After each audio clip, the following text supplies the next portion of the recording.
किया कि गांव के माध्यम से ज्ञापन बनाकर कायदा कानून डालकर उसमें उसको कलेक्टर महोदय को दिया। कोई भी इंसान मरने से नहीं डरता जितना उतना कोर्ट कचहरी से बहुत डरता है। कलेक्टर महोदय भी इंसान है, उनको भी कोर्ट कचहरी से डर लगता है। तो वहां के जो स्थानीय कलेक्टर महोदय थे, उन्होंने गांव की बात मानकर साल भर तक उस कंपनी को, नितिन गडकरी जो कि राष्ट्रीय राजमार्ग का हेड है अभी, उसको कंपनी को उसको जमीन देने से इनकार कर दिया, भीलों की जमीन देने से इनकार कर दिया। फिर वहां के भील स्थानीय कोर्ट में भी गए, गुजरात हाईकोर्ट में गए और वहां पे गुजरात हाईकोर्ट ने भीलों की जमीन को बचा लिया। वहां पे कलेक्टर महोदय को भी कोर्ट के सामने खड़ा होना पड़ा था। तो वर्तमान में कोई भी अगर असंवैधानिक काम करता है, गैर कानूनी काम करता है, तो उसको भी कोर्ट में खड़े होने की जरूरत है। और चूंकि हम आज भी मानसिक गुलामी में जी रहे हैं, हमको पता ही नहीं है कि हमारे अधिकार क्या है, इस कारण से आज भी मालिक होते हुए भी हम गुलामी में जी रहे हैं। तो झारखंड में 10 लाख टन सोना आदिवासियों ने बचाया। वर्तमान के समय में भी आदिवासी किसी के सामने हाथ कहा जाए कि वो मालिक है, उसको किसी के सामने हाथ फैलाने की जरूरत नहीं है। लेकिन आदिवासी इतना गुलाम हो गया है कि अपने जल जंगल जमीन पे जो उनको पैसा है उसको निकालने में असमर्थ है।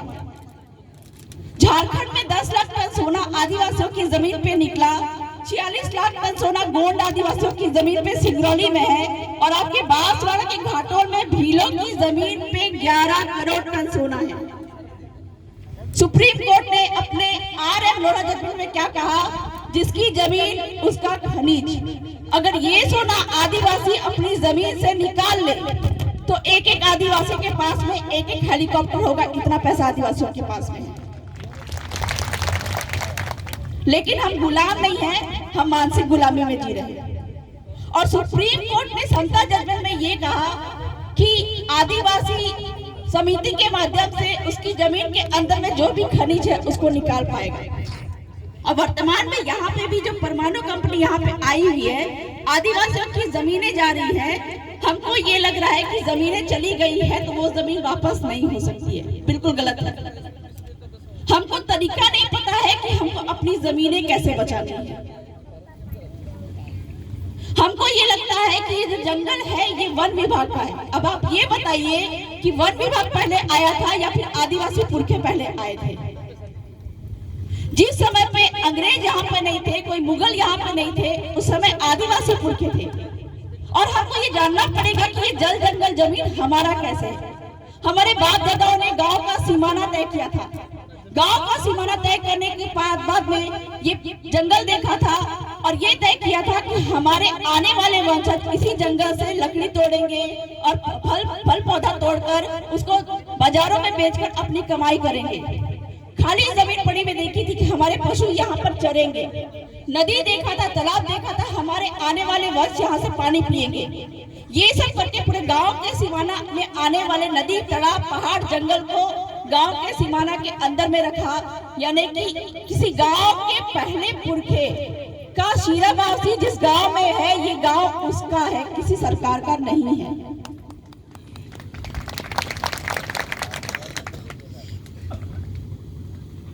और हम ये बात बोलते हैं, हमारे यहाँ पे लड़कियों को जमीन में हिस्सा नहीं देते हैं।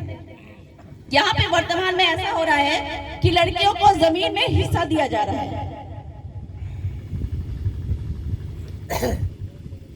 हमारे पुरखे जो थे वो लड़कियों को जमीन में हिस्सा देने की बात इसलिए नहीं करते थे क्योंकि लड़की कल किसी गैर आदिवासी से शादी कर ले तो गांव की जमीन वो किसी गैर आदिवासी के पास में चली जाएगी और गांव की जो रीति रिवाज, परंपरा, संस्कृति है वो किसी गैरों के हाथों में चली जाएगी। गैर आदिवासी बोलेगा कि हमको आदिवासी में डालो।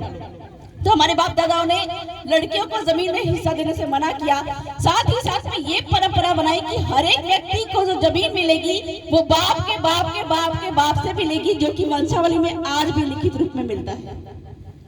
तो जब ये पूरा का पूरा गांव हमारे बाप दादाओं ने बसाया और आज हम ये बोलते हैं कि खाली पड़ी जमीन किसकी है? सरकारी जमीन है। अगर ये खाली पड़ी जमीन सरकारी है, हर यहाँ पे बैठे पुरुष को जमीन मिलती है, वो बाप के बाप के बाप के बाप से मिलती है, तो सरकार के बाप का नाम क्या है? अगर खाली पड़ी जमीन सरकारी है तो सरकार के बाप का नाम तो कुछ होना चाहिए, जो कि आप पूछिए तो कभी नहीं मिलेगा। क्यों? क्योंकि हर 5 साल में सरकार का बाप बदल जाता है। कभी भाजपा की सरकार होती है, कभी कांग्रेस की सरकार होती है, तो कोई भी एक बाप नहीं है। तो ये जमीन सरकारी है, ये बात हम अपनी मानसिक गुलामी में बोलते हैं। और ये बात जो कहा जाता है कि जो जमीन सरकारी है वो जमीन हमारी है, और ये जंगल जो है, जो वन विभाग जिस पे कब्जा जमा के बैठा हुआ है, वो जंगल भी हमारे बाप का है, उनके बाप का नहीं है। क्यों? एक उदाहरण मैं देना चाहूंगी रतन महल का, आपके गुजरात राज्य में है। रतन महल के जंगल में रीछ अभयारण्य के नाम पे आपका एक पूरे के पूरे जंगल के बहुत ही बड़े क्षेत्र को घेरा जा रहा था वन विभाग के द्वारा, और उस वन विभाग के द्वारा बहुत ही कहा जाए कि बहुत बड़ी कमाई की जा रही थी। टेंट सिटी बनाए गए थे, वहां पे रेस्टोरेंट बनाया गया था, लोग वहां पे आ रहे थे, बहुत ज्यादा कमाई हो रही थी। तो वहां के जो गांव के गमेती पटेल थे, उन्होंने क्या किया, वन विभाग से सूचना के अधिकार के अधिनियम के तहत जानकारी मांगी कि ये वन पे जो आप बोल रहे हैं कि हमारा अधिकार है, ये वन किसके नाम पे है? अगर आपके नाम का है तो आप हमको दस्तावेज दिखाइए। तो वन विभाग ने क्या बोला कि ये जो वन यहाँ पे दिख रहा है आपके गांव के अंदर में, ये 114 आदिवासियों के नाम पे है, वन विभाग के नाम पे नहीं है। तब जाके वहां के गांव कमेटी ने धमकी दिया वन विभाग को कि हम आपके खिलाफ में कोर्ट में जाएंगे, और कोर्ट में जाने के बाद में जितनी कमाई आपने यहाँ से किया है सबका मुआवजा तक हम वापस लेंगे। जमीन तो लेंगे, जंगल तो लेंगे, मुआवजा भी वापस लेंगे। तब जो वन विभाग ने क्या बोला कि ठीक है, यहाँ पे ये छोटा सा रेस्टोरेंट जो कि कोई गैर आदिवासी आपकी जमीन आपके जंगल में ये जो रेस्टोरेंट बना हुआ है कोई गैर आदिवासी चला रहा है, आप इसको चलाइए। और आप यकीन मानिए, वहां के कमेटी ने जब उस गांव के जो रेस्टोरेंट को चलाना शुरू किया, तब मालूम चलता है, उसने बताया कि मैं यहाँ पे केवल आदिवासी दाल चोखा और मक्के की रोटी बेचता हूँ, लेकिन मेरी एक दिन की कमाई 1 लाख रुपया होती है और महीने की 30 लाख रुपया। तो आपकी ही जमीन लेकर, आपका ही जंगल लेकर, आपका ही नदी तालाब लेकर दूसरे कमा रहे हैं, लेकिन आदिवासी क्या है, मालिक क्या है, सोया हुआ है। वो खुद तो बोलता है कि मैं जमीन का मालिक हूँ, मैं इस देश का मालिक हूँ, लेकिन देश का मालिक आज सो रहा है। तो हमको तरीका जानना पड़ेगा कि हमको अपना जल जंगल जमीन कैसे बचाना है। चूंकि सुप्रीम कोर्ट ने अपने सारे जजमेंट में ये कहा, एक कानून आया है भूमि अधिग्रहण कानून 2013, उसका सेक्शन 41-42 ये बोलता है कि एक तो आदिवासी क्षेत्र में भूमि का अधिग्रहण हो ही नहीं सकता, कोई उसकी जमीन ले ही नहीं सकता, लेकिन विकास कार्य के लिए बहुत जरूरी है, तभी आदिवासी की जमीन ले जाएगी, अन्यथा नहीं ली जाएगी, और उसके लिए भी रूढ़िगत ग्राम सभा की अनुमति आवश्यक होगी। यानी कि केंद्र सरकार को या राज्य सरकार को या किसी कंपनी को जमीन चाहिए होगी तो वो सबसे पहले आपके पास में आएगी, किसके माध्यम से, कलेक्टर महोदय के माध्यम से। क्यों? क्योंकि आदिवासियों के माई बाप 4 लोग हैं, हमको ये समझना पड़ेगा। कौन कौन है? कलेक्टर, राष्ट्रपति, राज्यपाल और राष्ट्रीय अनुसूचित जनजाति आयोग। और जहां जहां पे भी आदिवासियों ने इन 4 लोगों से बात किया है, वहां पे आदिवासियों का विकास के साथ में आदिवासियों की जो जमीनें बचती गई है।